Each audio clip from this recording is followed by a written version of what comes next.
everyone. Welcome back. Please comment, subscribe, folks. Comment, subscribe, like the videos. Also share the videos. I want to thank everyone that does like, watch, and share my videos. You folks are the absolute best. Listen, folks, there's a link tree down below. Has links to all my social media platforms. Please go down there. Follow me across all my social media platforms and talk to me because I talk back. Also down there as well as links to all of my YouTube pages. Please go down there, subscribe to all my YouTube pages, and turn on your notifications so when I post content, you folks will be in the know. Now, with that said and done and put to the side,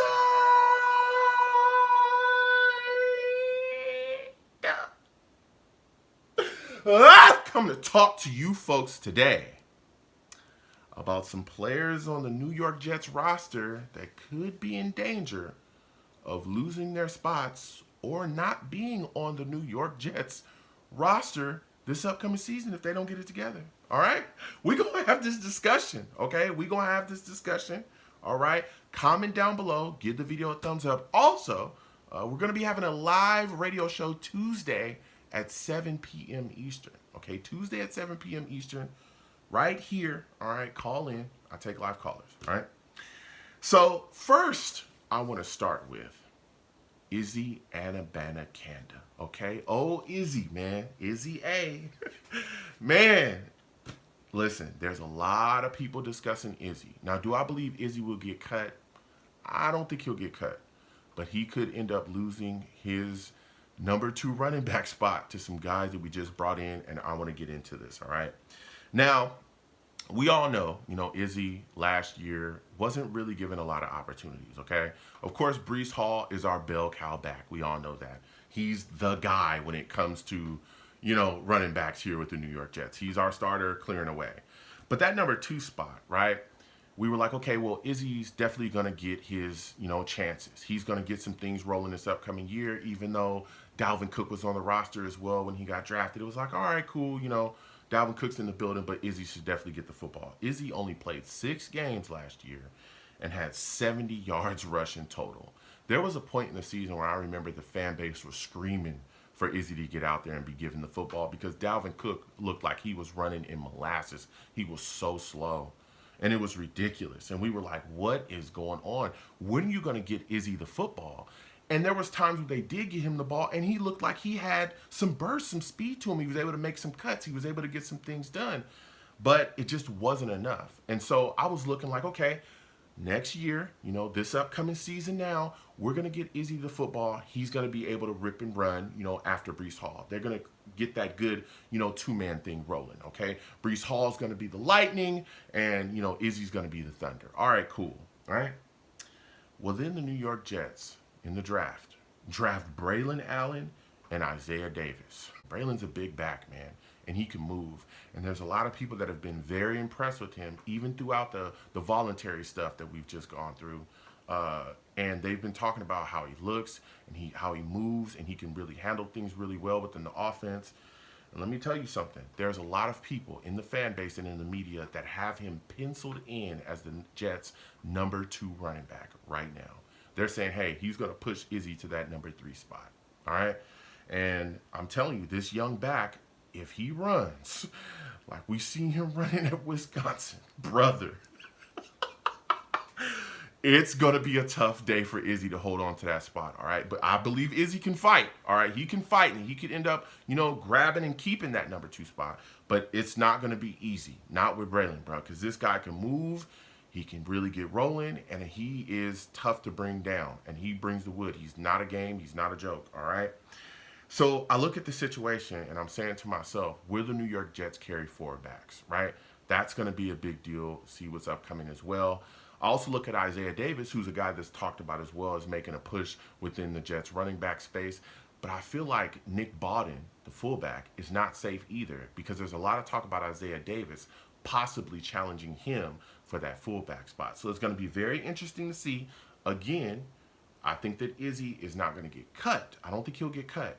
But he's a guy, that definitely has to be on his toes because that number 2 running back spot could get snatched away from him. It could. All right. Now, next guy I want to talk about, Jason Brownlee, man. Jason Brownlee. Listen, there's a lot of talk about this Jets wide receiver position right now, especially at the bottom.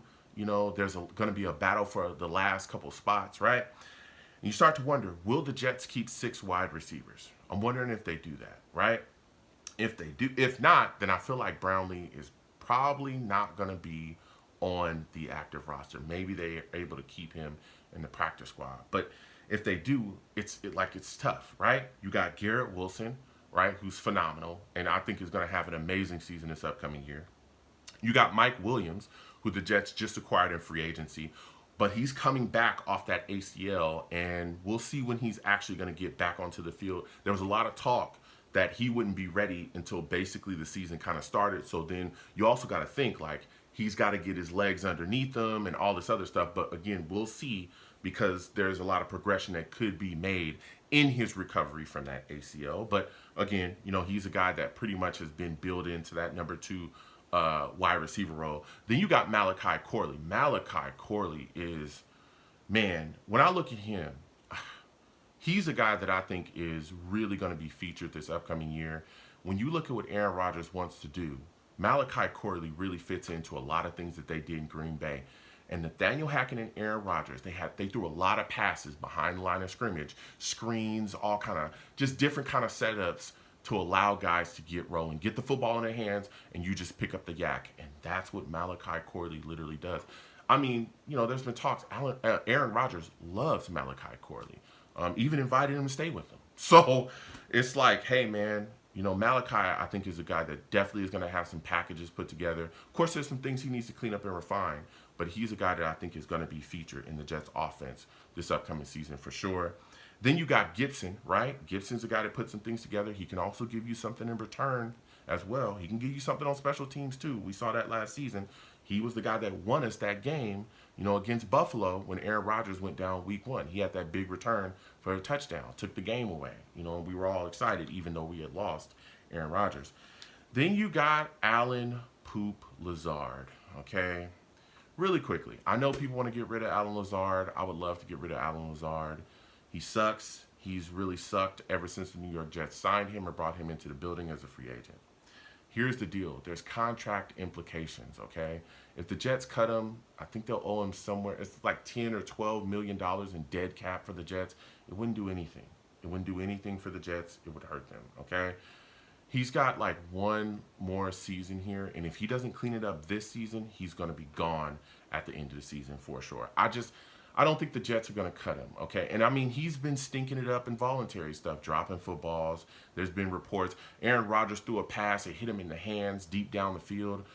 And everybody just looked around, and there was reports that Aaron Rodgers was so frustrated, he took his helmet off and slammed it on the ground. I mean, Alan Lazard, he sucks. He drops everything. He's bad, but I just don't think the Jets are in a position to cut him. I would be surprised with all the dead cap money that they would cut him. I mean, if they want to make a statement, they could do it, but I just don't think that they will. Then you also got Malik Taylor as well battling. We saw some really good things from Malik Taylor, last offseason, where he was a guy that was competing. In preseason, he looked pretty solid too. Him and Jason Brownlee kind of going back and forth, all offseason battling for that to try to make the roster and make the active roster. So he's a guy that's still in the fight. And also you still got Irvin Charles as well. So Irvin Charles is a guy that has been in, has impressed the New York Jets staff. They talk about him, and he can give you a little bit of stuff on special teams. So Jason Brownlee has got to fight. He's definitely a guy that's got to look out for things. Last but not least, I want to talk about Michael Clemens, all right? Man, Michael Clemens has got to clean it up. John Franklin Myers gone. Cool. But you are not safe, brother. You are not safe. The New York Jets have added a lot of pieces along this defensive line. We could talk about Ken Law and all those guys, but let me tell you something. Michael Clemens has got to clean it up. His play last season, he had a lot of really stupid penalties that costed the New York Jets, dumb fights, just undisciplined play to the max at times with him. And it was just insane. He was hurting the team so much. He could be pushed, with what's upcoming here when it comes time to make this roster. He's a guy that could potentially lose his spot, and let me tell you why. You got Holmes in the building, okay? You got Hector. Listen, Bruce Hector was a guy that was talked about last offseason, and everybody was raving about the Jets' defensive line last offseason and how deep it was and how strong it was, right? Well, You don't get it together, Bruce Hector could end up snatching your spot, because here's a guy that was very, very impressive. And everybody was talking about him, but they were like, he's not going to make it because they have so many guys. They have so many guys along that defensive line. But you slip up here, Michael Clemens, you could be up out of here. Then you got undrafted free agents as well, right? That the Jets have been able to grab and get into the building that can really put some things together. Braden McGregor is a guy that people are talking about constantly. But I'll tell you what, Leonard Taylor, brother, the fan frenzy behind him and the talk about what he could potentially bring to the table is huge. Let me tell you something. This is a guy at one point that had a first or second round grade on him, okay? At one point in his collegiate career, people were looking at him saying, hey, this is a guy that's going to be a day one, day two pick easy, right? Now we know some things happened. A lot of people talked about, he wasn't being utilized correctly in his defensive scheme at the school he went to, and then things kind of went awry, kind of slid down the board, and again, undrafted guy. But people were shocked that he went undrafted either way. When they talk about him, we speak about his ability to rush the passer, that he's a guy that could push to make, the active roster, and not only make the active roster and just like be here, no, really be in the rotation. So if Michael Clemens don't clean it up, I'm telling you, there's some guys that are going to snatch a spot away from him. He's got to become more disciplined and stop doing stupid stuff. He's got to clean that stuff up, or he can be on his way up out of here. And again, we got camp. That mandatory stuff is coming, okay? It's coming. It's right around the corner. Better get it together, because you're going to be in a fight, my friend. Listen, comment down below. Let me know what you folks think. How do you folks feel about some of the guys that I brought up? What are your thoughts about Izzy and Abanikanda? Okay, battling for a spot. Do you think he'll be able to keep that number 2 spot? What are your thoughts about Jason Brownlee? Do you feel like Jason Brownlee is going to be able to keep his spot? Do you think he'll make the active roster? What are your thoughts about Michael Clemens, man? Do you feel like there's somebody that can push him off this roster? Comment down below. Let me know what you folks think. You folks have a good one. Peace.